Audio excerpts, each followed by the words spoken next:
Follow up చేసుకుంటాను. సరే సరే మేడం. ఓకేమ్మా, ధైర్యంగా ఉండమ్మా.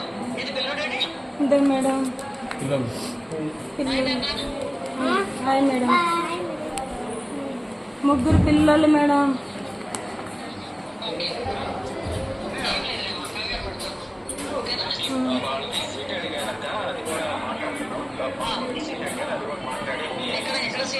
మాకు మోడల్ స్కూల్లో సీట్ కావాలి మేడం.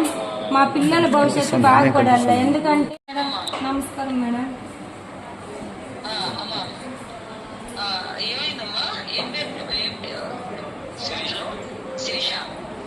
మాది నారాయణపురం మేడం.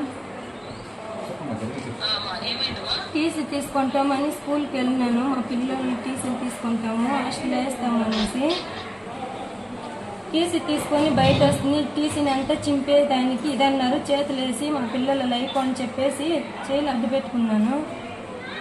నా చేయిలు రెండు వెనక్కి పట్టుకొని చీరని అంతా లాగి నడి రోడ్డు పైన ఈడ్చుకొచ్చి వాళ్ళ ఇంటి ముందు కట్టేసుకున్నారు. 80,000 పుస్తకము. నేను సంతకం పెట్టి 80,000 తీసుకున్నా. సంతకం పెట్టేదానికి కారణము నా మొగుడు నన్ను నా దగ్గర ఉండొద్దు, సైన్ చేయకపోతే నా భార్యగా నా కష్టం అర్థం చేసుకోకపోతే అని భయపెట్టేవాడు. ఇంట్లో ఉండేటప్పుడు భయపడి నేను సంతకం పెట్టేసినాను. నా కొడుకు మేడం వీడిని ఎత్తుకొని టీసీకి వచ్చినాను. స్కూల్ అడ్మిషన్లో చేర్చాలనేసి చెట్టు కట్టేసి కొట్టినారు మేడం. ఒళ్ళంతా కమిలిపోయింది. ఒక ముసలోడు ముని వెంకటలక్ష్మి, మునికెన్నప్ప, జగదీశ్వరి, రాజా చాలా దారుణంగా మాట్లాడినాడు మ్యామ్. ఆ ముసలోడు వాళ్ళ కొడుకు ఈడ్చి వద్దు, పెద్ద న్యూసెన్స్ అయిపోతుంది, కట్టకండి, నేను లేడి, నా పిల్లల కోసం నేను బతకాల, మాకు ఎవరు లేదు.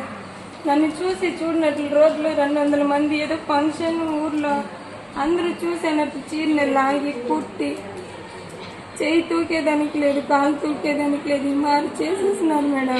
లేదమ్మా, ఇది చాలా దారుణం. ఇది నేను మాట్లాడాను, శ్రీకాంత్ గారితో కూడా నేను మాట్లాడాను. వెంటనే విషయం తెలిసిన వెంటనే మాట్లాడానమ్మా. నేను డిపార్ట్మెంట్ వాళ్ళతో మాట్లాడతాను. ఆల్రెడీ కేసు కూడా ఫైల్ చేశారు.